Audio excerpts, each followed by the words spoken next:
Right now at 5, authorities investigate what happened in a Webb City homicide. We've got a calm start across the 4 states for right now, but we have some thunderstorm chances on the way today. We'll talk about all that coming up. And we take you to Wyandotte, Oklahoma, where you can not only interact with a sloth, but learn all sorts of interesting things about it. The 4 states' most watched news starts now.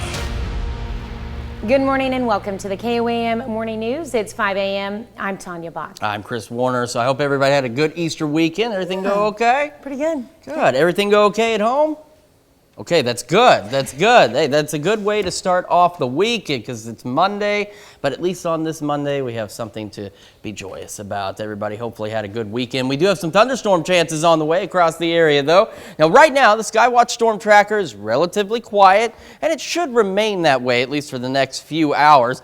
There are a few strong storms possible. By a few I mean maybe 1 or 2 in southeast Kansas. You can see some small hail, maybe some gusty winds, but that overall risk is low.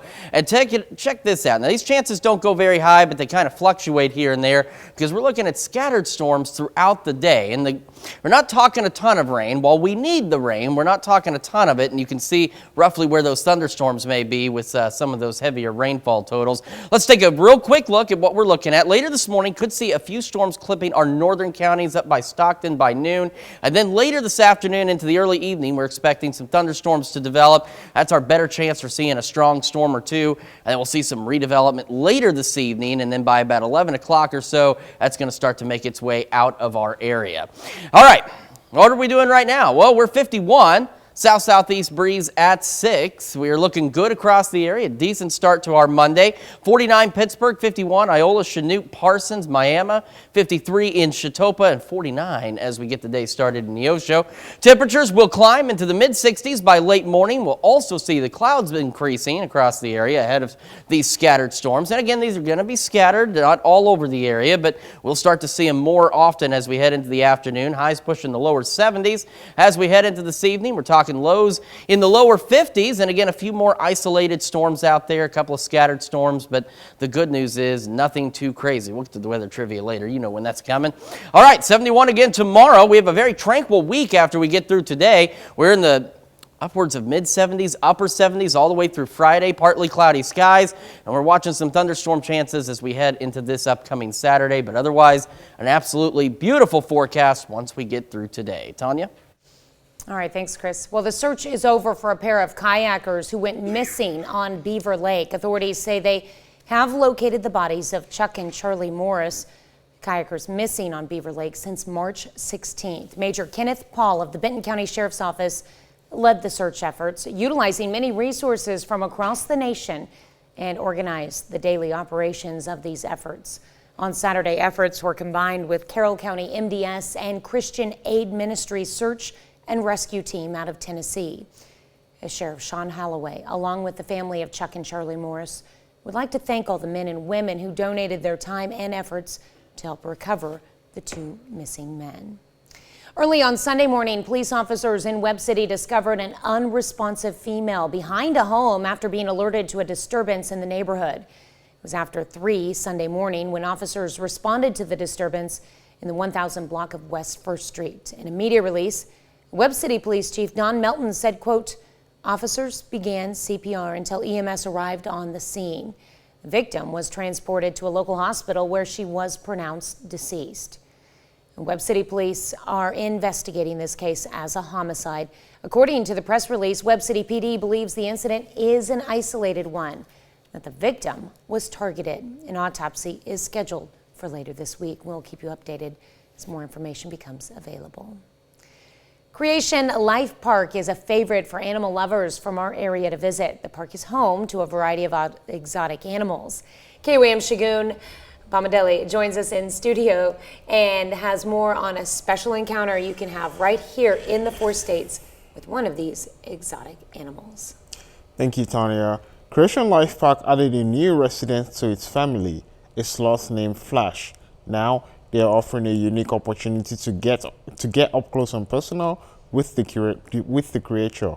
The sloth encounter gives people a chance to learn more about the creature and how the park cares for its animals. The sloth has to have a lot of care. His room has to be at around 80 to 85 degrees. It has to have very high humidity because where the sloths are, they have high humidity. And he has a special diet. He eats a lot of fruits and vegetables. That's really about all he eats. The sloth encounters are $45 plus tax per person, and they include approximately 20 minutes with Flash. All right, thank you, Shagun. What was one of the interesting facts that you learned about sloths while doing this story? I think one interesting fact I learned was that since the sloths always hang upside down, its hair doesn't grow the normal way animals' hair grow. So its hair pretty much grows upside down also. So when rain falls, it doesn't retain water. It allows the water to pass through. That's interesting. Very much so. All right, thank you so much. Thank you. Well, native plants are continuing to sprout and grow across the spring. However, so are invasive species. And while the Missouri Department of Conservation has a list of the 30 most common invasive plants in the state, the calorie pears, burning bush, and miscanthus, like this grass, are some of the most common in the Ozarks. Experts explain why it's important to take control measures for the plants, whether they're young or mature. These invasive species just grow so fast and steal such nutrients and then shade out the ground cover that our native plants don't get a chance to grow. So that's what makes them so bad, and they can grow to such thickets that basically no other plant can compete. Resources, including controlling invasive plants and native alternatives, can be found on Conservation Department's website. Professionals from the Ozark Center joined Missouri Southern State students in Webster Hall to discuss suicide prevention and question, persuade, and refer training. This training provides attendees with information on how to talk with someone who may be considering suicide, how to persuade them to make a different choice, and when, and how to refer for more professional assistance. Young adults have lots of stressors as they transition, from middle school to high school to college or technical school, and then out into the workforce. They may have new relationships, they may experience relationship turmoil or a breakup, or they have to then compete for a job. The new 3-digit 988 Suicide and Crisis Lifeline number can be used anywhere in the United States for individuals experiencing suicidal thoughts or tendencies. That's a look at this morning's top stories and weather in our first 7 minutes. Coming up on the KOAM Morning News, Chris takes a look at softball and baseball rankings for MSSU and PSU in sports. Plus, two sisters are reunited in Kansas City after 50 years. And how exercise can help reduce issues from poor sleep. You're watching the KOAM Morning News. More real news in the morning. We'll be right back. Well, we're approximately 3 weeks away from the end of the MIAA baseball and softball regular season. Both Missouri Southern and Pittsburgh State are both well in the mix, but things are starting to heat up down the stretch. Let's take a look at the MIAA baseball standings. Missouri Southern just completed a big series against Central Missouri over the weekend. As of now, Central Missouri stays in first place with Missouri Southern in second place, but in that third spot is Pitt State. If things currently hold for Friday, the Gorillas may have a chance to take over first place when they host Central Missouri for a 3-game series in Pittsburgh starting on Friday. Central Oklahoma and Washburn round out the top 5. They're still very much in the mix. Let's take a look at the MIAA softball standings now. Missouri Southern is all alone in first place. They control their own destiny. Certainly their current 10-game winning streak has played a major factor. Central Oklahoma trails at second place. Rogers State is then there at third, Washburn in fourth, Central Missouri in fifth. Pitt State is currently tied for 7th place. Plenty of time for the Gorillas to make a run, but time is starting to run out. Both Missouri Southern and Pittsburgh State are home next weekend, so there will be no shortage of action on the softball diamond. Well, still to come, people in Iraq celebrate a milestone. 20 years ago, the regime of Saddam Hussein collapsed. Now we got another check of those incoming thunderstorm chances when the KOAM Morning News returns. Welcome back to the KOAM Morning News. We're talking some thunderstorm chances as we head into the afternoon and evening hours. There's a very low end risk for maybe some small hail and perhaps some gusty winds with a couple of the storms across southeast Kansas, but that threat is relatively low. Now, these storms will be scattered through the day, so we'll have periods where these chances will pick up a bit and periods where they'll drop off a bit. And we're not expecting a lot of rainfall out of this, but where we do see thunderstorms is where we could see a little more of the heavier rainfall. So let's take a look at what that's looking like on the future track for these storms. So we go through the morning into noon. You can see there's already been a few changes since this ran just about 15 minutes ago. We're seeing some thunderstorms across southeast Kansas by 5 this evening, and they'll start to roll off to the southeast, and then they'll start to kind of fall apart, and they may all be confined to southeast Kansas as we head into the evening hours, but something we'll keep an eye on for you. We're at 51 in Joplin with a south-southeast breeze at 6 miles an hour. And as we look at temperatures across the area, got a decent start. 50 Nevada, Lamar, 51 Iola, Chinook, Parsons, Miami, 49 Pittsburgh, Independence, Neosho, and 50 in Carthage and Lamar. As we get our day started, we'll have those clouds increase through the day. The winds will remain calm, so another decent day, just cloudier than we've seen the last couple of days. Up to the mid-60s by late morning, highs pushing the lower 70s later today. And again, we could see an isolated thunderstorm or two across the area, especially in southeast Kansas. As we head into the evening, a few isolated storms holding on through about 10, 11 o'clock tonight, and we're going to be clearing out later, dropping back down to a low of 51 degrees. And I'll keep doing that. We'll get to weather trivia later.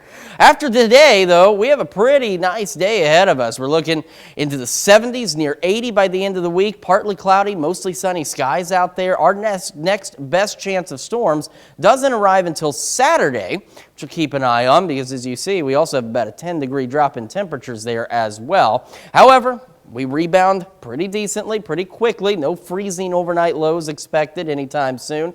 Maybe an additional chance of showers as we head into next Tuesday evening, and temperatures rebounding back into the upper 60s and the lower 70s across the area. Well, the Easter weekend was forever memorable for a woman in Kansas City, Missouri. She was reunited with a sister she never knew she had until recently. Nathan Vickers has the heartwarming story.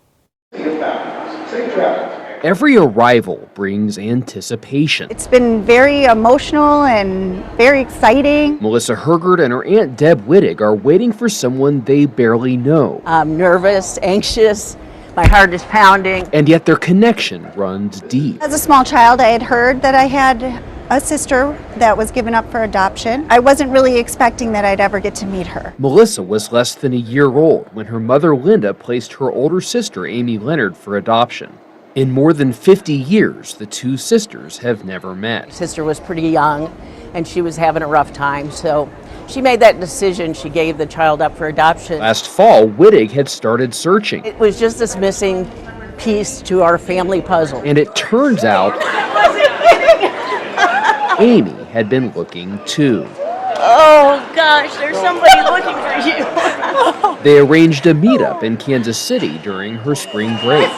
I've always been curious. I thought, this is the time to do it if I'm going to do it. And so I started kind of piecing together some information and realized I had siblings. I couldn't not reach out. I had to do it. Life is too short. Amy and Melissa have talked a little bit virtually and on the phone, but this weekend will be the first time seeing each other in person and the start of a new journey. From visiting with Amy on the phone, we have a connection and we have a lot of similarities. It all turns out like wine, so we're going to wineries. We're going to have Easter brunch on Easter morning. It is very overwhelming, exciting. There are absolutely no words for it. Just pure joy.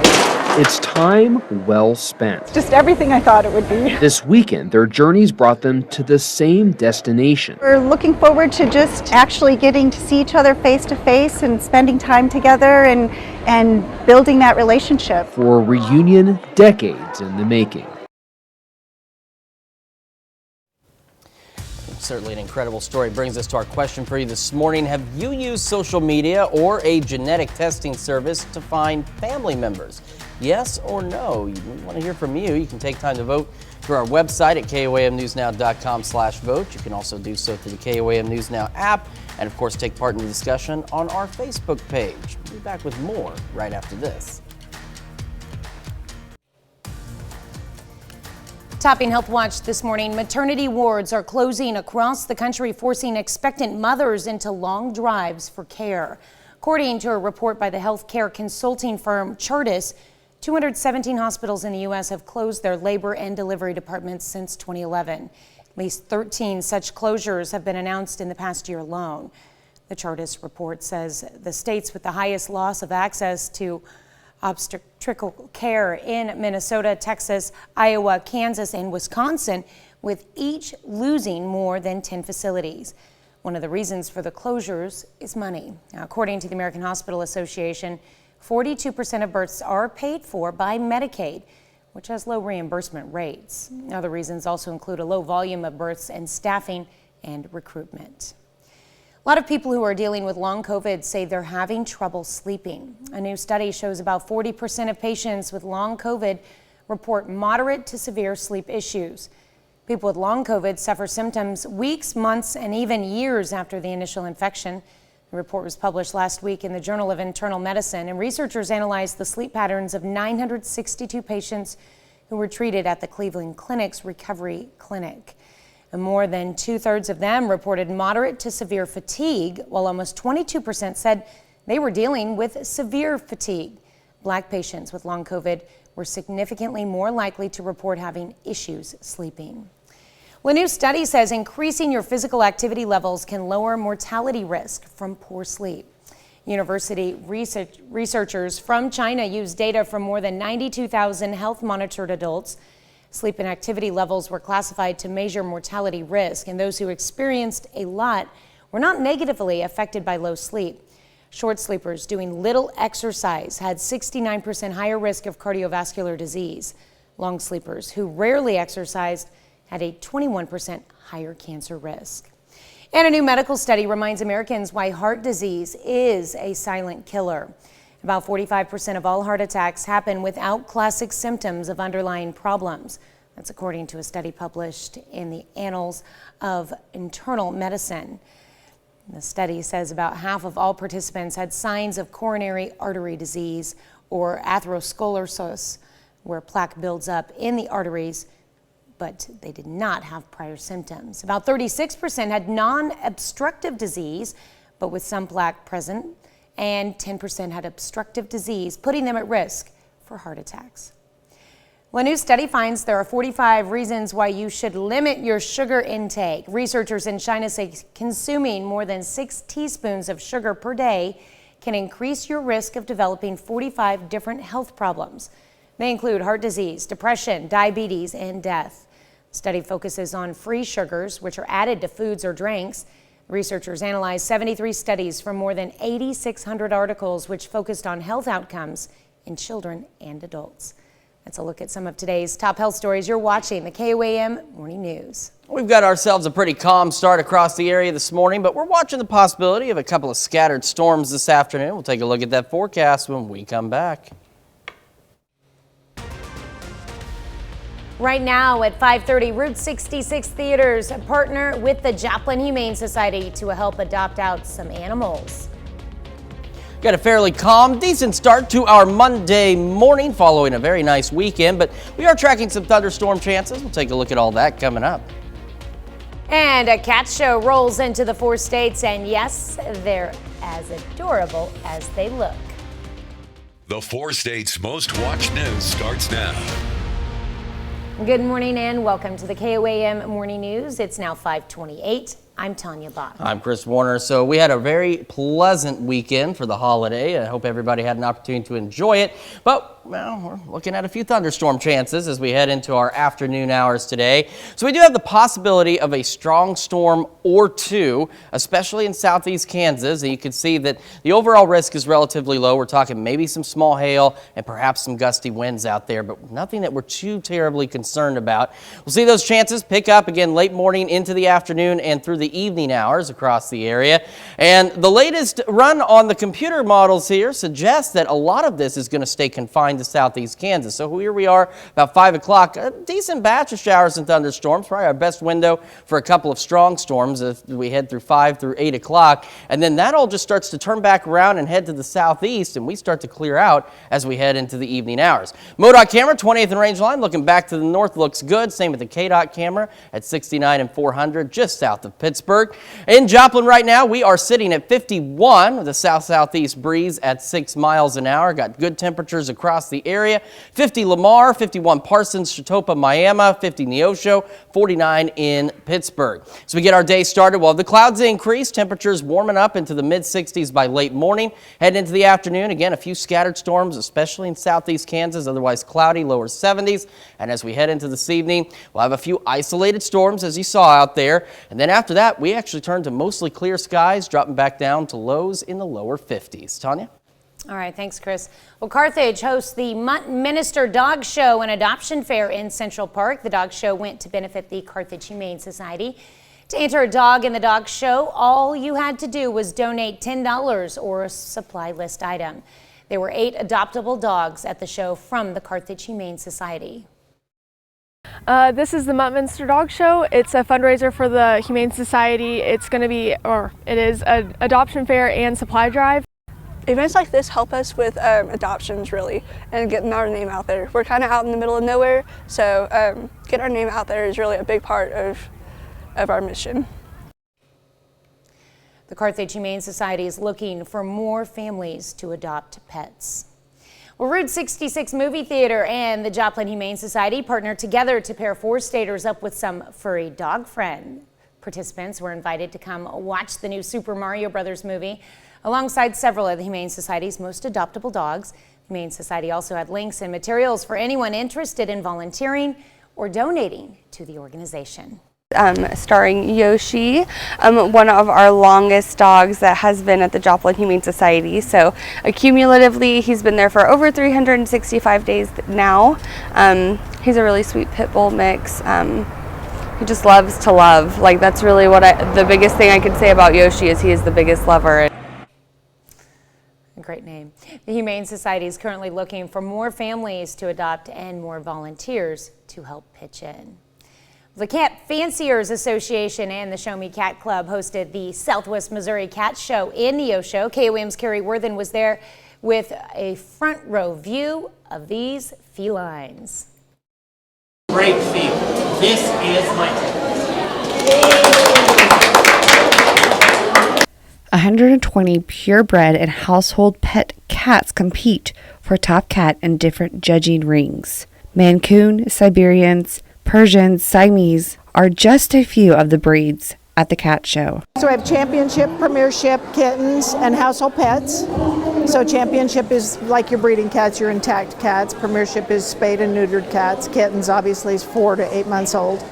And then household pets is any cat can come and show. Cats Like Feckless is a 1-year-old, 4-month bi-killer Persian cat and is a grand champion title holder. Well, I've been preparing him since he was like 4 months old, so he's bathed every single week. He's on a very special diet. I feed raw diet. And he's been shown since November, so a lot of handling so that he's used to being here. A lot of loud noises at home so he doesn't get scared. He's got breadth of chest, he's got bone, he's got a phenomenal body. Tiny little ears. Not only do these cat owners have to prepare for the show, so does the Show Me Cat Club. Setting up for the cat show is not an easy job, but nothing but the best for these felines. Oh my gosh, it's a lot of work. It's just tedious little detail stuff. All these tables have to be set up and draped, and the cages have to be put together and lined, and because the cats can't be next to each other. And for some cat owners, it's more than a title. Like, my mom started 7 years before I was born, so I've been coming to shows since I was a baby, literally. So I love to come to cat shows and show off my cats and have everybody ooh and ah over the fluff. Well, we currently have the number 3 cat in the world, and we've been going all year, so it's just, we do it for fun. In Neosho, Carrie Worthen, KOAM News. There were 37 breeds of cats at the show. No prizes were given out, just points to move on to nationals. The next cat show will be in December. Creation Life Park is a favorite for animal lovers from our area to visit. The park is home to a variety of exotic animals. KOAM Shagun Bomadelli joins us in studio and has more on a special encounter you can have right here in the 4 states with one of these exotic animals. Thank you, Tanya. Christian Life Park added a new resident to its family, a sloth named Flash. Now, they are offering a unique opportunity to get up close and personal with the creature. The sloth encounter gives people the chance to learn more about the creature and how the park cares for its animals. The sloth has to have a lot of care. His room has to be at around 80 to 85 degrees. It has to have very high humidity because where the sloths are, they have high humidity. And he has a special diet. He eats a lot of fruits and vegetables. That's really about all he eats. The sloth encounter are $45 plus tax per person, and they include approximately 20 minutes with Flash. Well, thanks, Shagun. I know you talked to me about how the head grows on a sloth because it hangs upside down. What other interesting things did you learn about sloths? I learned they sleep 15 hours and they only come down to eat or take a poop. I mean, how do you say that, right? I would love to sleep 15 hours every day. Not on this shift. It's not possible. All right, thank you so much. Thank you, Tanya. Well, the George Washington Carver Museum in Diamond, Missouri hosted a special event on Sunday titled George Washington Carver, a Man of Great Faith. The event taught museum visitors about how George Washington Carver grew up on the Moses Carver farm and exercised his faith out in nature. Carver regularly tried to get in touch with his faith on early morning walks. There's also his faith. And he was a very spiritual man and had a lot of faith. And so throughout his entire life, God was a huge part of his life. And so what we're talking about today is we're talking about his faith. The George Washington Carver Museum has special events all year long. Well, this morning, we're discussing finding family. Every arrival brings anticipation. Melissa Hergert and her Aunt Deb Wittig are waiting for someone they barely know, and yet their connection runs deep and very green. Melissa was less than a year old when her mother Linda placed her older sister Amy Leonard for adoption. In more than 50 years, the two sisters have never met. I was hoping that wasn't my glasses there. Not supposed to be green. Last fall, Wittig had started searching, and it turns out Amy had been looking too. They arranged a meetup in Kansas City during her spring break. We were highlighting all their luck. Well, it's time well spent, and their journeys brought them to the same destination for a reunion decades in the making. Brings us to our question for you this morning. Have you ever used social media or genetic testing services to find family members? So far, 60% of you say you haven't, 40% of you say you have. I have to vote yes. I won't go into the entire details, but my dad was married before he met my mom, and he had an older son that passed away. He had a few kids, and there's some old photo albums that had pictures of me when I was very young with these kids. I had no idea who they were. Well, when my dad passed, I looked through his obituary, and one of my other older brothers had listed all of the family from the other brother. And so I used social media to track them down and found them from the East Coast down to Louisiana.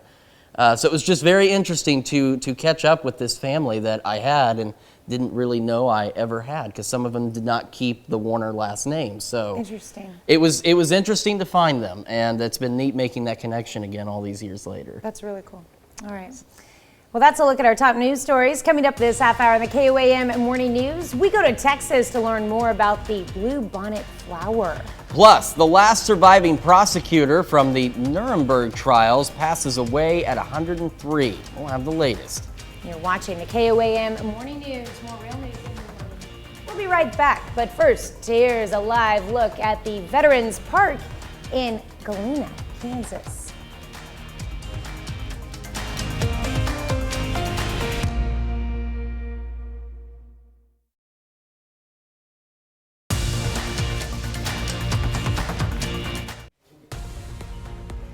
Topping World Watch, the last surviving prosecutor from the Nuremberg trials has died. Benjamin Ferencz was part of history as the United States and its allies demanded accountability after World War II. A spokesperson for the U.S. Holocaust Museum says friends died on Friday. He was 103. He tried 22 Nazis for crimes against humanity. He was the first person to use the term genocide in a court of law. Before he became a lawyer, Friends helped liberate several concentration camps and survived 5 major battles during the war. Last January, he was awarded the U.S. Congressional Gold Medal, but was unable to attend the ceremony because of his failing health. On Sunday, people in Iraq marked a milestone. It's been 20 years since Saddam Hussein's regime collapse. U.S.-led invasion that was called Operation Iraqi Freedom led to Hussein's downfall. Military action was intended to bring down the dictator and then bring about a peaceful democracy, but that did not pan out. Instead, Iraqis faced upheaval from a devastating al-Qaeda insurgency. The country descended into a sectarian civil war. Iraqis say their leaders have still not come through for them. They say the leaders had promised to reform the economy and combat poverty and unemployment, none of which has happened. A Ukrainian rescue group returning dozens of children from Russia to their loved ones. The children of climbing off a bus in Kyiv and are shown hugging their relatives on Saturday. Organization Save Ukraine, which helps internally displaced people, made the emotional reunions possible. Various human rights groups have raised concerns about Russia deporting Ukrainian children, although the exact number of deportations is unclear. International Criminal Court even issued an arrest warrant for President Vladimir Putin and his Children's Rights Commissioner, accusing them of being involved in abducting children from Ukraine. The commissioner, Maria Lvova-Belova, told an informal UN meeting that Russia did not abduct children, rather they were taken for their safety. That's a look at some of your biggest headlines from around the world. We'll be right back. Welcome back to the KOAM Morning News. We got a pretty tranquil start for us today, but a few storms possible. Got a stray shower out here in southeast Kansas, but the rest of us are clear for now. We are watching the possibility of a couple of strong storms later this afternoon into the evening hours, primarily across southeast Kansas. If we do see any stronger storms, we're talking maybe some small hail and perhaps some gusty winds. So the good news is there's not a significant severe threat out there. These storms will be scattered at best, and our better chances will come as we head into the evening hours across the area. Taking a look at the future track, earlier this morning did have a few of these storms making it into southwest Missouri, but the latest update shows this kind of staying in southeast Kansas. So about 5 o'clock, we do get a pretty good line of storms out here from, say, Chanute back to Fredonia. This is our best opportunity for a strong storm or two, but we're not anticipating anything, again, significant major out of any of this. By 6 o'clock, still got that line, and by 8, it's starting to die down, and then it just kind of fizzles out by about 10, 11 o'clock tonight. And after that, the clouds fizzle out with it, and we're left with a mostly clear evening. MoDOT camera, 20th and range line, looking back to the north, looks pretty good so far. Same from the KDOT camera at 69 and 400, of course, just south of Pittsburgh out there. Currently, we are not too bad. It's a little chilly, but it could be a lot worse. We're sitting at 51 in Joplin, south-southeast breeze at about 6 miles an hour. Temperatures across the region, again, not too bad. Some cooler spots. We have 49 in Grove, 48 Anderson, 46 Monette, Cassville, 49 Lamar, and 47 Pittsburgh. We got 50 Fort Scott, lots of 51s. Yates Center, Neodesha, Chanute, Parsons, Sedan, Chatopa, Miami, and we're sitting at 50 in Neosho and Carthage. As we get our day started, we'll have partly cloudy skies to start. Clouds will increase by late morning. We'll start to just be plain old cloudy out there. We'll be at about 65 by 11 o'clock this morning, so not too bad. As we head through our afternoon, again, we could see some of those scattered showers and thunderstorms, especially in southeast Kansas. We're talking highs pushing the lower 70s. For those of us who don't see the storms, we will simply be cloudy for the day. And again, cloudy through the evening. A couple of those isolated storms maybe hanging on through about 10 o'clock or so out in southeast Kansas. And then after that, like I mentioned, we clear out completely and we drop back down to a low of right around 51 degrees. Now, as we look at the week ahead, it's not too bad after this. There's not a lot to talk about until Saturday. We got mostly sunny to partly cloudy skies. Temperatures warm through the mid 70s, upper 70s, near 80 by Friday. Take a look at these overnight lows. Not bad either. Upwards 55, 56. Our coolest night comes Saturday after we get some thunderstorm chances in here on Saturday. Temperatures pushing the lower 70s. And this system looks to knock us down a bit. See, the overnight low is a little lower. High temperature Sunday, a little bit lower as well. But don't worry, we're now really getting in to the brunt of spring. So our temperatures will be able to recover rather quickly instead of in the past where it takes them a few days to warm back up. And also they get knocked down a bit more. All right, we go into next week. Temperatures mid-60s, upper 60s, lower 70s. We're watching maybe a few shower chances on Tuesday evening, but otherwise it's fairly tranquil across the area for the next several days, so not looking too bad here in the four-state area. That's a check of your forecast. We're going to take a live look now at the Veterans Park in Galena, Kansas. We will be back with more of the KOAM Morning News right after this.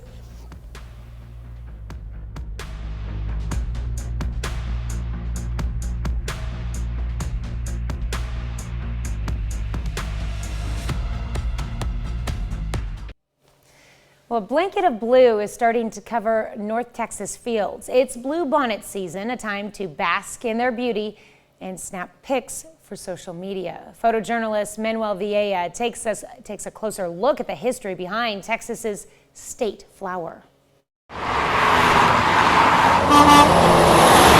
You know, the Texas bluebonnet was first described in 1836. That's the same year Texas gained its independence, I believe. The bluebonnet name sort of mimics the idea of early pioneer women who wore bonnets around their head to protect them from the sun. And when you look at the bluebonnet flower closer, it looks like a bonnet, and hence the common name bluebonnet. So bluebonnets have been around for a long time. In fact, in Texas, there are now about 7 different species of bluebonnets. Well, the Texas bluebonnet belongs to the bean family, to the Fabaceae family, and it's a pretty special, unique flower. A Scottish botanist was here. He was one of the early naturalists who made his way to Texas. The prairies were ablaze with this color, and Thomas Drummond, this Scottish botanist, collected the Texas bluebonnet. We're looking at herbarium specimens of the Texas bluebonnet here in the Britt Herbarium. One of these specimens was collected in 2022. The other specimen was collected in 1874, which means this specimen in the herbarium is 149 years old. When Texas bluebonnet was described in 1836, little did we know that less than 100 years later, Texas bluebonnets would be named the state flower of Texas. In 1901 was when the Texas bluebonnet was named the state flower of Texas, but it was one species, and it wasn't even this one that we're looking at here. It was another species that's more central Texas in the hill country. But then that was all settled by the Texas legislature in 1971 when they said all Texas bluebonnets, now or forever discovered in the future, would be considered the state flower of Texas. They're so abundant on the roadside, they're so abundant in the fields, and they are stunning, they catch your eye. When you're driving along the highway and you see the Texas bluebonnet, just think of a Texas icon, a Texas beauty, a Texas natural, one that has been with us for hundreds and hundreds and hundreds of years. I used to live in Texas for a few years, and man, those are some pretty flowers. We'll be right back. Well, some orangutans had the opportunity to enjoy an Easter treat Sunday morning. Sophia and Heidi, 2 Borneo orangutans at the Brookfield Zoo in Illinois, went out on an Easter egg hunt. Workers scattered and hid hard-boiled eggs throughout the habitat. Once discovered, the primates peeled away the shells using their mouths and enjoyed the insides. Zoo staff consider the egg hunt to be an enrichment exercise to physically and mentally stimulate the animals. Well, this bunny is the newest member of the California Police Department. Hey, you needed a new job. Easter's over. Yuba City Police Officer Ashley Carlson found the lost rabbit in the middle of the road last October. She took the rabbit to animal control, but he was not claimed by his family. So the department named him Officer Percy after the street he was found on. Officer Percy now has his own tiny canine harness and is serving as the department's wellness and support officer. They did give him the weekend off to make several deliveries, I understand. Okay, the San Diego Zoo is celebrating its newest and cutest residents. critically endangered Amur leopard twin cubs. Oh, how cute. The zoo says the pair were born several weeks ago, but are now just emerging from their birthing den. The birds are significant because the species has been categorized as being critically endangered by the International Union for the Conservation of Nature. According to the zoo, less than 300 Amur leopards are thought to be remaining in the wild and in captivity. The zoo says they've been monitoring the cubs through a remote camera system, and they will get their first full veterinary exam soon. Well, we've got ourselves a pretty decent day. Aside from some scattered thunderstorms, we're looking at temperatures in the mid-60s by late morning, increasing cloud cover out there. Watching those thunderstorm chances, especially in southeast Kansas. A strong storm or two is possible, but that probability is relatively low. We'll see those start to pick up this afternoon. Could see a few scattered storms in some of the other areas, but southeast Kansas looks to be the primary zone later today. The rest of us cloudy, highs pushing lower 70s. We go in through the evening, again, a couple of isolated storms out in southeast Kansas. Otherwise cloudy. Then we drop back down to about 51 for our overnight low, and once the showers move out, we're all under mostly clear skies tonight. After this, a very tranquil week. Next several days, we got mostly sunny to partly cloudy skies, temperatures warming to near 80 by Friday. Watching some thunderstorm chances as we head into Saturday, and that knocks us down a little bit as we head for a high of 62 under partly sunny skies Sunday. We'll be back with more of the KOAM Morning News right after this. Right now at 6, authorities cease recovery efforts for 2 missing kayakers after finding their bodies on Sunday. We got a fairly calm start across the area this morning, but we are watching the possibility of a few scattered storms this afternoon. We'll take a look at all that coming up. And an early Sunday morning disturbance in Webb City turns into a homicide investigation. The 4 states' most watched news starts now. Good morning and welcome to the KOAM Morning News. I'm Tanya Bach. I'm Chris Warner. Just after 6 o'clock on this Monday morning. I just got to get through today, and then it's downhill to Friday. We say that every week just to remind you that there's something positive to look forward to by the end of the day. However, after a very nice holiday weekend, we're looking at some thunderstorm chances later today. Now, Skywatch Storm Tracker showing a few scattered showers out there in southeast Kansas. Nothing much going on right now. We do have the possibility of a couple of strong storms this afternoon into the evening in southeast Kansas, parts of northeast Oklahoma. If we see any, we're talking about some small hail, maybe some gusty winds, but we're really not at this point anticipating much other than just your garden variety thunderstorms. We'll have those chances start to pick up again as we go into the afternoon and into the evening hours. So let's take a look at what that looks like on the future track. So we're looking at a couple of scattered showers this morning, rolling on out of here. And then by the time we reach about 5 o'clock, we get a decent line of showers and thunderstorms in southeast Kansas, just to the east of Yates Center and Chanute, Fredonia. This is our best opportunity for some stronger storms. By 6, you see it's still going. And then by 8, 10 o'clock, it is done and out of here, and it stays at this point confined to southeast Kansas. Now, this morning, it did show that line maybe surviving into southwest Missouri, but that has changed. MoDOT camera, 20th and range line looks good. Same with the KDOT camera at 69 and 400 south of Pittsburgh. In Joplin, a little dark out there. Those parking lot lights aren't on this morning. 50 with a south breeze at 7 miles an hour. We're sitting at 50 Fort Scott, 51 Chetopa, Miami, and 49 in Neosho. We get our day started. Clouds increase. Temperatures to the mid-60s by late morning. A couple of scattered storms possible into the afternoon, especially in southeast Kansas. Otherwise cloudy, highs in the lower 70s. And as we head into this evening, again, a couple of isolated storms for about 8, 10 o'clock tonight. And then we all clear out, mostly clear skies tonight, dropping back down to a low of about 51. Tanya? All right, thanks, Chris. Well, the search is over for a pair of kayakers who went missing on Beaver Lake. Authorities say they have located the bodies of Chuck and Charlie Morris, kayakers who went missing on Beaver Lake on March 16th. Major Kenneth Paul of the Benton County Sheriff's Office led the search efforts, utilizing many resources from across the nation and organized the daily operations of these efforts. On Saturday, efforts were combined with Carroll County MDS and Christian Aid Ministries search and rescue team out of Tennessee.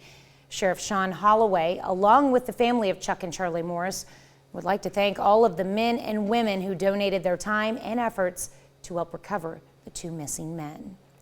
Police officers in Webb City discover an unresponsive female behind a home after an alert to a disturbance in the neighborhood. It happened Sunday morning, approximately 3 a.m. when officers responded to this disturbance in the 1000 block of West 1st Street. According to a media release, Webb City Police Chief Don Melton said, quote, Officers began CPR until EMS arrived on the scene. The victim was transported to a local hospital where she was pronounced deceased. Webb City police are investigating this case as a homicide. Press release goes on to say Webb City PD believes the incident is an isolated one and that the victim was targeted. An autopsy is scheduled for later this week. We'll have more information on our website at KOAMnewsnow.com as it becomes available. Professionals from the Ozark Center joined Missouri Southern State students in Webster Hall to discuss suicide prevention and question, persuade, and refer training.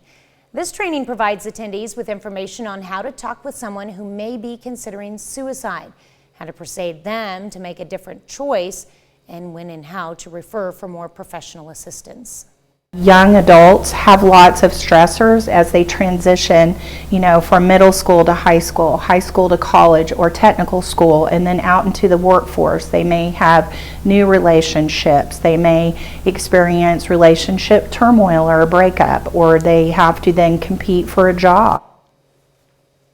The new 3-digit 988 Suicide and Crisis Lifeline number can be used anywhere in the United States for individuals experiencing suicidal thoughts or tendencies.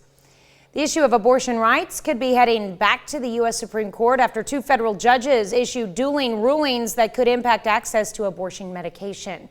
Jared Hill has the latest on the rulings and the fallout.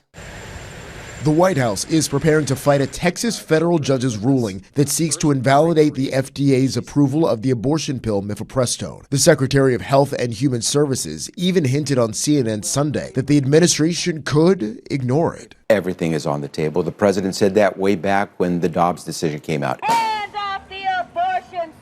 Protests broke out over the weekend in response to the Trump-appointed judge's ruling. It says the FDA improperly approved the medication 23 years ago, ignoring, quote, legitimate safety concerns about the drug. The Department of Justice says it will appeal the ruling, which was not set to take effect until the end of this week. We think that the judge totally got it right. This ruling is in extreme abuse of power. The FDA insists the drug is safe and that serious complications are rare. When you turn upside down the entire FDA approval process, you're not talking about just mifepristone. You're talking about every kind of drug. Meanwhile, an Obama-appointed federal judge in Washington state blocked any changes to mifepristone's availability in 17 states and the District of Columbia, where Democrats sued. We've got 2 different sets of law, which kind of means it has to go to the Supreme Court. The fallout has prompted a debate among Republicans. We can win this issue at the ballot box if we show up with reasonable positions. If we have our head in the sand, we're going to lose. The abortion issue helped propel a liberal judge to the Wisconsin Supreme Court in state elections last week. Jared Hill, CBS News. Later today, Planned Parenthood is expected to hold a news conference on the Texas federal judge's ruling. In a statement, the group said, quote, the consequences of this case could be incredibly far-reaching. You can be the first to see breaking news, weather, and sports by downloading the KOAM News app. It's available free of charge in the Apple App Store and the Google Play Store. Just search for the KOAM News app. Native plants are continuing to sprout and grow across the area this spring. However, so are invasive species. And while the Missouri Department of Conservation has a list of the 30 most common invasive plants in the state, the calorie pears, burning bush, and miscanthus, like this type of grass, are some of the most common in the Ozarks. Experts explain why it's important to take control measures for the plants, whether they're young or mature. These invasive species just grow so fast and steal such nutrients and then shade out the ground cover that our native plants don't get a chance to grow. So that's what makes them so bad, and they can grow to such thickets that basically no other plant can compete. Resources including controlling invasive plants and native alternatives can be found on Conservation Department's website. That's a look at this morning's top stories and weather in our first 7 minutes. Coming up on the KOAM Morning News, food additive controversy. Changing how food is made. I'm Danya Backus with concerns about the chemicals used in many popular snacks. Plus, the fight and the controversy rages on in Tennessee as 2 expelled Democratic lawmakers continue their efforts for reappointment. And Chris has another look at your Monday forecast and just how much rain the 4 states can expect in the coming days. You're watching the KOAM Morning News. More real news in the morning. We'll be right back. First, here's another live look from Galena, Kansas.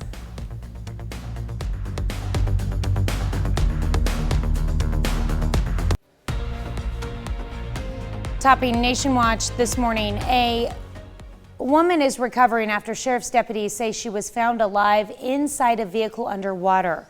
This happened at a lake about 40 miles south of Longview, Texas. Marion County Sheriff's deputies say the woman had been listed as a missing person. A fisherman first called investigators when he noticed a black Jeep submerged and about 40 feet away from a boat ramp. In the images released by authorities, you can barely see part of the back end of the vehicle's roof. The woman was taken to the hospital, no word on her condition.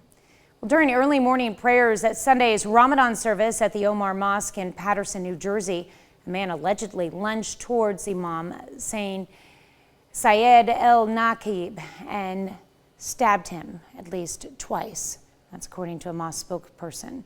He said some of the congregants subdued the suspect. The imam is being treated at St. Joseph's University Medical Center. Investigators say the alleged attacker is Muslim, but not a member of the mosque, even though he occasionally prayed there. Councilman Abdelaziz, who represents the area where the mosque is located, issued a statement on Facebook calling for the community to, quote, denounce all forms of hate and violence. This is believed to be an isolated incident, but local authorities have increased security at the other Omar Mosque and other mosques in the city. The expulsion of 2 Tennessee state Democrats may be short-lived. They could both be reinstated this week after the state's Republican majority voted to kick them out of the legislature following their gun control protest on the House floor. Jared Hill has more. Give a round of applause for the awesome Justin Jones and Justin Pearson. Rousing support over the weekend for the 2 Tennessee Democratic lawmakers kicked out of their seats by Republican colleagues, expelled after protesting for stricter gun laws following the deadly school shooting in Nashville. The Tennessee House Republicans' attempt to crucify democracy has instead resurrected a movement led by young people to restore our democracy, to build a multiracial coalition. Former Rep. Justin Jones could be reinstated today. Nashville officials are set to vote on filling that vacancy with an interim successor, and they're expected to choose him. Memphis's Justin Pearson could be reappointed when the Shelby County Commission meets on Wednesday. We need leaders who have the courage to act. Local politics thrust into the national spotlight. Vice President Kamala Harris in Tennessee called the actions by the state's GOP supermajority shameful. A democracy says you don't silence the people. You do not stifle the people. You don't turn off their microphones when they are speaking about the importance of life and liberty. Republicans expelled Pearson and Jones for disrupting a legislative session with fellow Democrat Representative Gloria Johnson. The 3 joined young people in the State House demanding stricter gun control laws. Mutiny on the House floor. Local commission votes this week will fill the vacant seats on an interim basis. Special elections to fill the seats will happen in the coming months. Jared Hill, CBS News. The fact that Jones and Pearson both black were voted out, but not Johnson, a white woman, has raised questions of whether racial bias played a role in the vote. Republicans say that's not the case. Tennessee Speaker of the House told Fox News on Friday that claiming race played a role is a false narrative, insisting Johnson separated herself from the other 2 and did not carry a megaphone. Well, classes at Rutgers University are expected to meet on Monday, even though thousands of professors may stay home. 3 unions representing 9,000 educators, researchers, and clinicians voted to strike on Monday. Unions are still trying to work out a new contract with the university. Nearly 70,000 students attend Rutgers, and a portion of the student body is just weeks away from graduation. New Jersey Governor Phil Murphy has asked representatives from the university and the unions to come to his office on Monday to have a productive dialogue and work out an agreement that is fair to all parties. Let's look at some of today's top national stories. Here's Chris with a look at your forecast. Yeah, we've got ourselves a pretty tranquil start across the area this morning. However, we're watching the possibility of a few thunderstorms this afternoon. We'll take a look at that full forecast when the KOAM Morning News returns.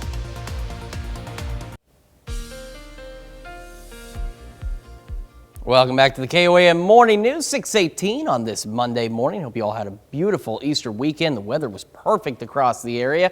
We're watching a few thunderstorm chances today. We're going to get to all of that in just a moment. But first, time for a little weather trivia. We want to know what type of precipitation is associated with a temperature inversion. Is it sleet, freezing rain, snow, or hail?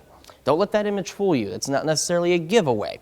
All right, let's take a look outside. 7th and Range Line, a little darker today because the parking lot lights in that shopping center, they're usually on all night. They're not on this morning, but we're otherwise looking pretty good. Skywatch Storm Tracker still showing a few scattered showers in parts of southeast Kansas this morning, and those should develop and continue to roll to the east. We do have a very low-end chance of a strong storm or two across southeast Kansas, parts of northeast Oklahoma.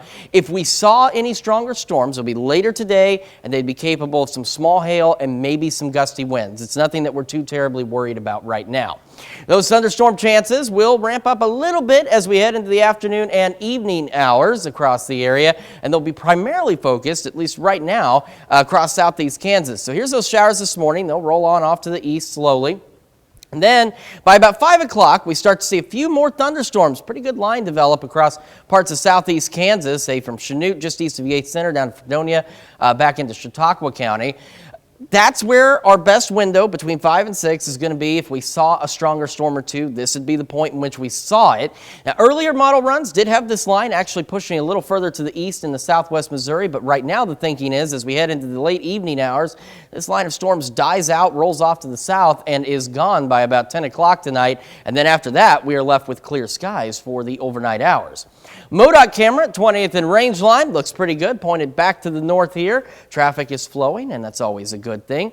KDOT camera at 69 and 400, just south of Pittsburgh, Kansas. Roads are fairly deserted right now, but of course we know more and more vehicles will begin to show up as the morning gets going. All right.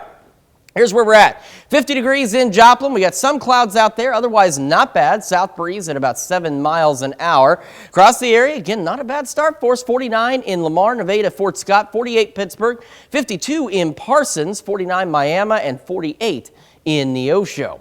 As we get our morning started, we'll start to see those clouds increase through the morning, and it will be cloudy by late morning. Temperatures pushing the mid-60s. For those of us who don't see storms, we will get in on the cloudy day side of all of this. Otherwise, some scattered storms this afternoon. Highs pushing the lower 70s. A few isolated storms, especially in southeast Kansas as we head through the evening. Mostly cloudy skies otherwise.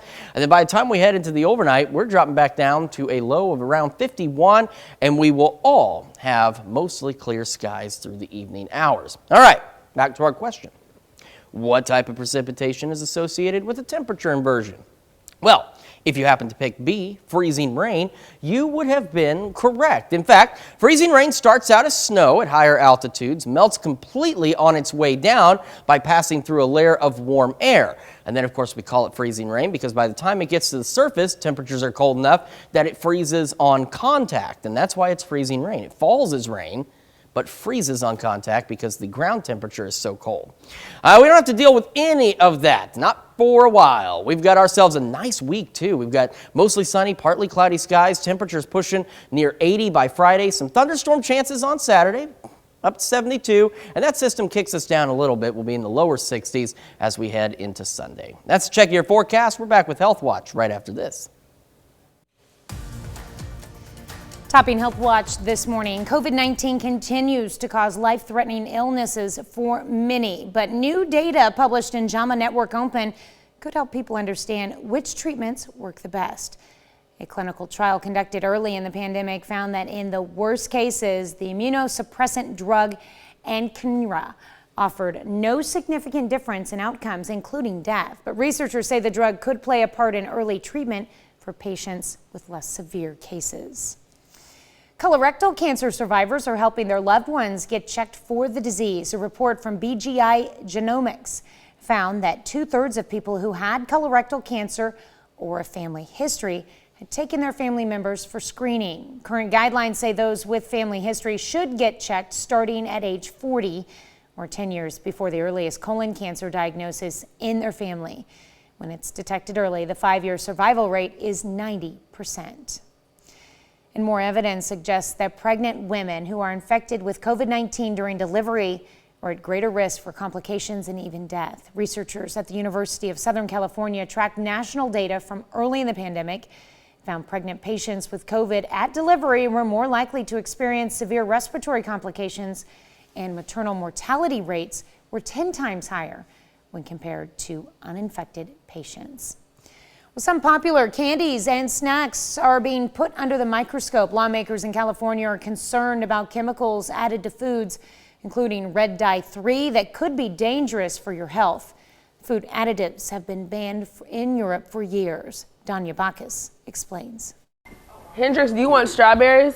Ashley and Jermaine Rawlings are careful about what they feed their 2 young children. They read food labels closely. I'm vetoing every product that comes in here just because I'm always curious, like, what's in this product. If you can't pronounce the name, you probably shouldn't be eating it. California could become the first state in the nation to ban the sale, manufacture, or distribution of foods containing 5 chemicals linked to cancer risk, reproductive harm, and behavioral issues in children. These are the worst of the worst. Assemblymember Jesse Gabriel is a sponsor of AB 418, which would prohibit the use of red dye number 3, titanium dioxide used in many candies, potassium bromate used in some breads, bromated vegetable oil, and propylparaben. When I learned that 99% of these chemicals are not being independently reviewed by the FDA, that was my aha moment. Dana Hunez is a senior clinical dietitian at UCLA and says the number of additives in our food supply is concerning. The more we consume of a certain product, the more likely it is that we're going to have some of these negative effects in our body. Thousands of chemicals are added to processed foods to provide freshness, taste, and color. Red dye number 3 has already been banned in cosmetics in the U.S. The food industry is pushing back. Nearly a dozen associations responded, saying the federal government has a comprehensive food safety process, and the 5 chemicals have been thoroughly reviewed and continue to be deemed safe. Did you eat the first one? For the Rawlings family, it's crazy that I have to look at every single product to even see what's going into my child's body, what's going into my body. They hope products with less additives adds up to better health. Danya Bacchus, CBS News, Los Angeles. California lawmakers hope their legislation, if passed, will spark changes nationally. That's a look at some of today's top health stories. You're watching the KOAM Morning News. And we've got ourselves a pretty tranquil start to the day. A couple of showers out there in southeast Kansas, and we're waiting for the development of maybe a few thunderstorms later this afternoon, this evening. We'll take a look at that full forecast when the KOAM Morning News returns. Right now at 6:30, KOAM's Shagun Bomdele takes a walk on the wild side when he heads to Wyandotte, Oklahoma to visit an exotic animal park right here in the 4 states. We've got ourselves a fairly tranquil start to the morning, but we're watching a few thunderstorm and shower chances as we head into the afternoon. We'll take a look at that forecast coming up.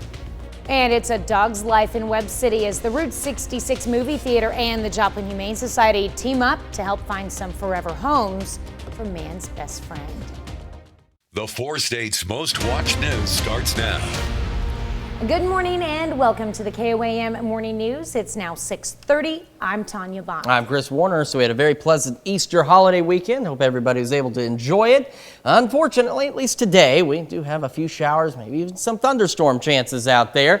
Right now on the Skywatch Storm Tracker, we got a few showers north of Chanute around the 8th Center area. Nothing to worry about this morning, but a few showers out there. However, we do have the possibility of a stray strong storm or two this afternoon. Parts of southeast Kansas and northeast Oklahoma. There's a low wind risk for the possibility of maybe some small hail and perhaps some gusty winds with the stronger storms if we see them get stronger. Rain chances, again, they'll pick up a little bit as we head into the afternoon and evening hours, especially across southeast Kansas. So I've mentioned earlier there was a line, and we'll see it in a moment, that formed out west.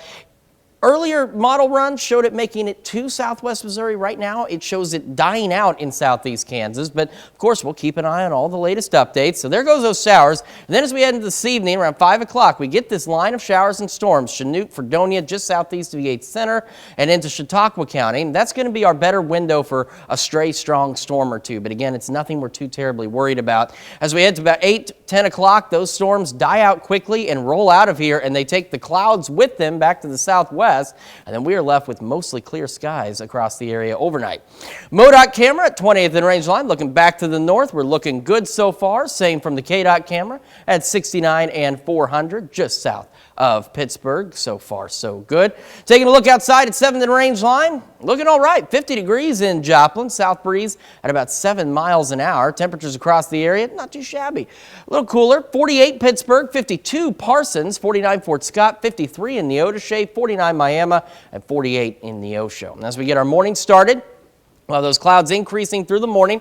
It'll all just be plain old cloudy by late morning, mid-60s. Those of us not seeing showers and thunderstorms today will simply be cloudy. We'll get in on that cloud action. And then again, some scattered thunderstorms this afternoon, especially in southeast Kansas. Highs pushing into the lower 70s. As we head to this evening, again, a couple isolated storms in southeast Kansas, otherwise cloudy. We start to clear out, mostly clear skies overnight, dropping back down to a low of 51. And then after that, we've got a very tranquil week. Temperatures warming to near 80 by Friday, mostly sunny, partly cloudy skies. Our next chance of rain doesn't happen until Saturday. We're watching some thunderstorm chances then. Tanya? All right, thanks, Chris. Well, parents can find fun and education for their kids under one roof, so to speak. Creation Safari Wildlife Park in Wyandotte, Oklahoma houses exotic animals right here in the 4 states. And KOAM's Shagun Bombadeli joins us in studio this morning. Has more on Creation Safari Wildlife and one of the park's star attractions. Good morning, Shagun. Good morning, Tanya. Last year, Creation Safari Wildlife Park added a new resident to their family, a sloth named Flash. Now, they are offering people a unique opportunity to get up close and personal with him.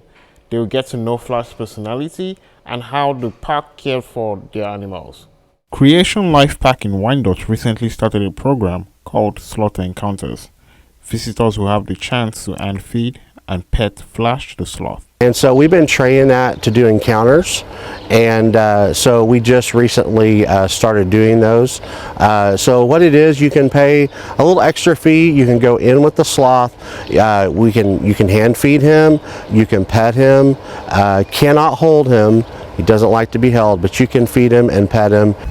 It is not just getting a chance for a cute photo op. Kids get excited when interacting with the animals and learning more about them. Man, they love it. I mean, they absolutely love it. The kids come here. One of their favorite things is the rabbits, our little sheep and goat pen, our bottle pen. The kids just love interacting with the animals. One visitor says our kids love the sloth experience and the park as a whole. This year we've been coming every week since they opened again. I got my kids season passes. The park is working to get another sloth, potentially giving Flash a new friend. We've always wanted to have one here, and we finally got things worked out where we could get one, and we plan on getting another one this summer. The sloth encounters are $45 plus tax per person, and they include approximately 20 minutes with Flash.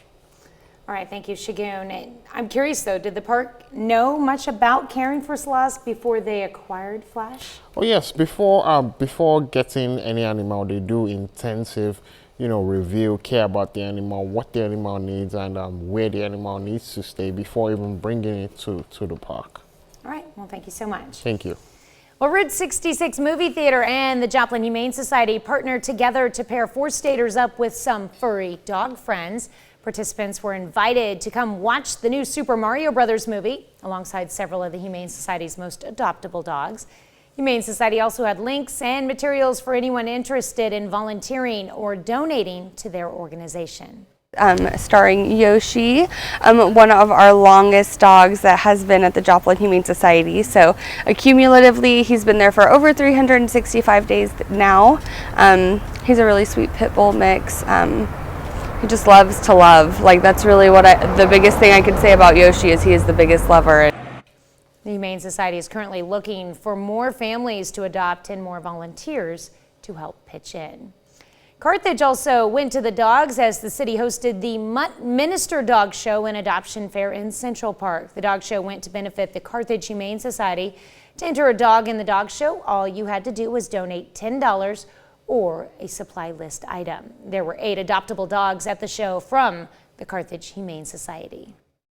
This is the Muttminster Dog Show. It's a fundraiser for the Humane Society. It is an adoption fair and supply drive. Events like this help us with adoptions, really, and getting our name out there. We're kind of out in the middle of nowhere, so getting our name out there is really a big part of our mission. The Carthage Humane Society is looking for more families to adopt pets. That's a look at our top news stories coming up this half hour on the KOAM Morning News. It's not too late to file your taxes. I'm Michael George with tips from an accountant who's been filing taxes for nearly 50 years. But first, we've got ourselves a pretty decent start to the day ahead of some thunderstorm chances. We'll talk about that in the forecast. But before we do any of that, we're going to take a live look from Galena, Kansas. We'll be back with more of the KOAM Morning News right after this.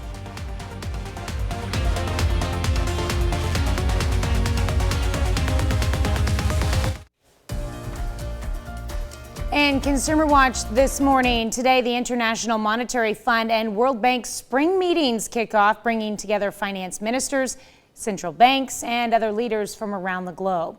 Topics on the agenda include climate change, the war in Ukraine, and the looming effects of the COVID pandemic. The IMF will release its newest World Economic Outlook later this week.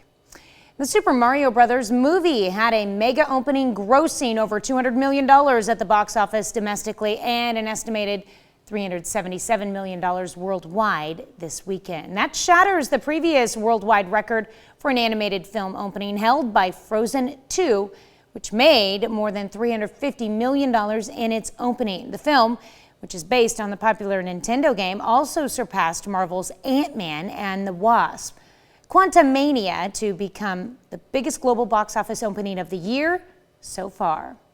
Well, several headlines out of Tesla over the weekend. Sunday, the company announced it will build a new factory in Shanghai to produce 10,000 megapack energy batteries per year. While back in the U.S., a class action lawsuit has been filed in California by Tesla owners who claim the company's employees internally shared private and embarrassing videos from their vehicles' cameras without their consent. And that comes as federal regulators say they're probing a North Carolina crash after a teenager was hit and injured when a Tesla that may have been operating under a partially automated driving system failed to stop for a school bus last month. Well, tax day is April 18th this year, just 1 week away, and many Americans will be getting smaller refunds this year. Michael George spoke with an expert who's been handling tax returns for nearly half a century.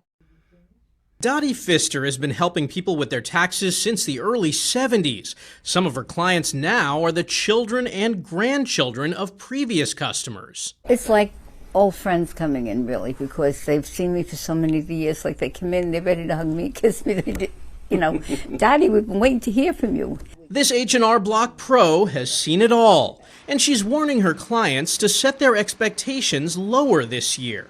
The IRS reports average refunds are 11% less compared to last year, primarily due to the end of pandemic-era tax credits. The big change, of course, is the lowering of the child tax credit, and of course there's no more gift like we got last year, which was like a big $1,400 to a lot of people. Charitable donations also have to be itemized this year. If you're filing at the last minute, Dottie says remember to bring all of your important documents into your tax professional. The IRS provides free online assistance to people with a gross income of under $73,000 a year. And ask to get your refund through direct deposit. Mailboxes, unfortunately, are not as safe as they used to be. So, I mean, if somebody asks what I suggest, I always suggest direct deposit. Dottie handled 600 returns last year, and she's not slowing down. Any thoughts of ever retiring? Nope. I'm here for the duration. I kid my clients. I tell them I'm going to put a table at the gates of heaven. Nobody's going to get in unless they've done their taxes. Here on Earth, it'll be a busy week as she helps people try to beat the April 18th deadline. Michael George, CBS News, New York. There are also new tax credits available for solar energy products and electric vehicles. Ask your tax professional to see if you qualify.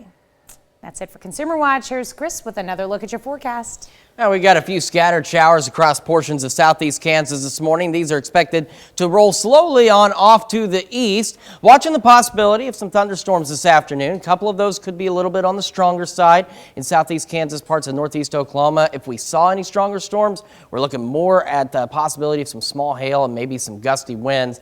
And those rain chances will pick up for us as we head through the afternoon and into the evening hours. So here's a quick look at what we're looking at. Those showers this morning move on out of here, and then by about 5 o'clock or so, we see a line of showers and thunderstorms in southeast Kansas, and between about 5 and 7, that'd be our best window if we were going to see any stronger storms. We'll take a deeper dive into this forecast and the week ahead, but before we do any of that, it's Monday, you know, it's whatever. So we're going to help you celebrate with some birthdays and anniversaries just around the corner, and that's sure to lift your spirits. But before we do any of that, why don't we go ahead and head to the mothership, take a peek at what's happening on CBS Mornings.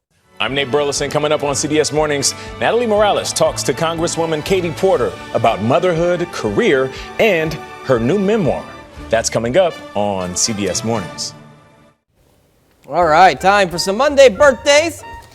And we begin with Everly Faye Guffey, celebrating birthday number 3. Happy birthday, Everly. And we also have Mac Barr Miller celebrating, turning 6 years old today. Happy birthday, Mac. And Elizabeth Bennett in Webb City, celebrating birthday number 11. She's pictured there with her dog, Ladybug. All right, and Aubrey and Briley Foster, the Foster twins, are celebrating their 12th birthday this year in Oswego, Kansas, with love from Dad, Mom, Madison, and Owen. And we've got Camden Blundell over in Oswego celebrating birthday number 18, and she's a salutatorian of her graduating class. Congratulations and happy birthday to you, Camden. Pretty cool there. Jessica Humboldt turning 22 years old this year. Jessica is in Scammon. And we've got Cameron Edwards celebrating birthday number 24. A very happy birthday to you, Cameron. All right, and Kelly High School in Pittsburgh celebrating birthday number 44. Obviously, she's not 44 there. This was a picture from Easter taken back in 1982. What a cutie there. Love you bunches from your family. And we've got Lynette Emerson over in Fort Scott celebrating birthday number 52, and she just celebrated her 29th wedding anniversary with her husband there on the 2nd. Happy birthday and anniversary to you, Lynette. In Mapleton, Bill Schrum, happy birthday to you. We've also got Vernon Ross III over in Riverton celebrating a birthday. It says happy birthday to the greatest son-in-law. Love, Mama Della and Jim. Debbie Hamilton in Columbus, happy birthday to you. And Kevin Schupach celebrating birthday number 63 in Farlington, Kansas. Happy birthday, Kevin. All right, happy birthday, Kevin, and a happy birthday to Mary Jones. Looking great there, Mary. Turning 80 this year in Crestline. And back to Oswego, we've got Shirley Casey celebrating birthday number 88. Happy birthday to you, Shirley. All right, and Lucille Biancarelli turning 95 years old this year. Miss Lucille is in South Radley, Kansas. And we've got some anniversaries. Wallace and Peggy Ball in Carterville celebrating their 53rd wedding anniversary. Very happy anniversary to Wallace and Peggy. Love that throwback wedding picture. Here's another one for a 70th anniversary. Congrats to the Greenwoods in Joplin. Ernie and Kathy Greenwood celebrating 70 years of wedded bliss. And our list goes on with Heather Hobson celebrating a birthday today. Happy birthday, Heather. And Lottie Bass, happy birthday to you. And we have one more anniversary. Joel and Heather Merritt celebrating their 2nd wedding anniversary in Parsons. A very happy birthday and anniversary to you all. And if you'd like to celebrate with the KOAM Morning News, Tanya Bach has the instructions on exactly what you need to do. That's right. All you have to do is send us a birthday email with all of your information and the photo. Send it to birthdays@KOAMnewsnow.com. And of course, while you're on our website, take time to sign up for that KOAM Birthday Club. You get special deals from local businesses and get a special birthday message from your friends here at KOAM. So head over to KOAMnewsnow.com. Sign up for that KOAM Birthday Club today. All right, quick check of your forecast. We got some showers out in southeast Kansas. These should continue to roll to the east through the morning hours. Not much expected from those, but later today into the afternoon and evening hours, could see a strong storm or two in southeast Kansas, parts of northeast Oklahoma, maybe some small hail and perhaps some gusty winds, something we're not overly concerned about. And that'll come as we head later into the afternoon and through the evening hours across the 4 states. So we kind of showed you the future track earlier. Those showers this morning roll on off to the east. By about 5 o'clock, we get a line of storms out there in southeast Kansas, and it's still going by 6. That's our best opportunity. If there's going to be a strong storm or two, that would be when it would happen. And then as we head into the evening, by 8 o'clock, these storms are fizzling. By 10, they are rolling out of the area. And as we head into the overnight, leaves us with mostly clear skies. Nice look here, 20th and range line from the MoDOT camera there. Good view from 69 and 400 from that KDOT camera just south of Pittsburgh. Gorgeous sunrise this morning. There's that sun coming up. 50 in Joplin right now. South breeze at 7 miles an hour. We got 49 Lamar, 48 in Pittsburgh, 51 Chinook, 52 Parsons, 49 in Miami. And as our morning continues on, we'll see clouds increasing. We'll all be cloudy by late morning. Temperatures pushing the mid-60s.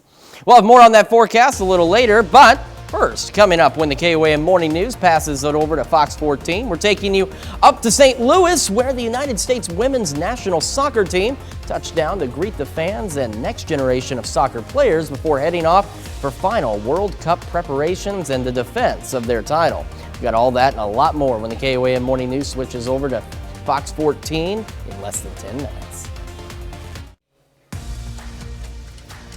Here's a check of today's top headlines, the news you need to know before you head out the door. Authorities say they have located the bodies of Chuck and Charlie Morris, kayakers missing on Beaver Lake since March 16th. On Saturday, efforts were combined with Carroll County MDS and Christian and Aid Ministries search and rescue team out of Tennessee. Sheriff Sean Holloway, along with the Morris family, would like to thank all the men and women who donated their time and efforts to the recovery. Police officers in Webb City discover an unresponsive female behind a home after an alert to a disturbance in the neighborhood. On Sunday morning at approximately 3 a.m., officers responded to the disturbance in the 1000 block of West 1st Street. Authorities transported the woman to a local hospital where she was pronounced deceased. Webb City police are investigating this case as a homicide. Professionals from the Ozark Center joined Missouri Southern State students in Webster Hall to discuss suicide prevention and question, persuade, and refer training. This training provides attendees with information on how to talk with someone who may be considering suicide, how to persuade them to make a different choice, and when and how to refer for more professional assistance. The George Washington Carver Museum in Diamond, Missouri hosts a special event on Sunday titled George Washington Carver, a Man of Great Faith. The event taught museum visitors how George Washington Carver grew up on the Moses Carver farm and exercised his faith in nature. Carver regularly tried to get in touch with his faith on early morning walks. And that's a check of today's top headlines, the news you need to know before you head out the door. As you head out the door, it's not a bad start. Got some showers and thunderstorms this afternoon into the evening, especially in southeast Kansas. Otherwise, cloudy, highs pushing the lower 70s as we head into this evening. A few more isolated storms wrapping up by about 10 o'clock. Overnight lows of about 51, while mostly clear skies through the evening. And then for the rest of this week, calm, tranquil, temperatures warming to near 80 by Friday, with our next chance of showers and storms by Saturday. Well, coming up today at noon, we're making a graham cracker cake in the Mr. Food Test Kitchen. Sounds pretty good. And your morning news continues on KOAM with CBS Mornings. Congresswoman Katie Porter sits down with Natalie Morales to talk motherhood, career, and her new memoir. That's coming up on CBS Mornings. Or you can switch on over with us on Fox 14, where your only local morning news continues. This morning, we're loaded with interviews, but a spoonful of sugar will help the first one go down. Haha, we got Kay Lewis from the Midwest Regional Ballet dropping in with or without an umbrella to tell us all about an upcoming production of Mary Poppins. And we're taking a walk on the wild side when Sarah Sappington from Creation Safari Wildlife Park hits the studio with a very special guest. I'm not going to tell you who or what it is. That's going to wrap it up for us for now. We'll see you back here tomorrow morning at 5 a.m. And today at noon.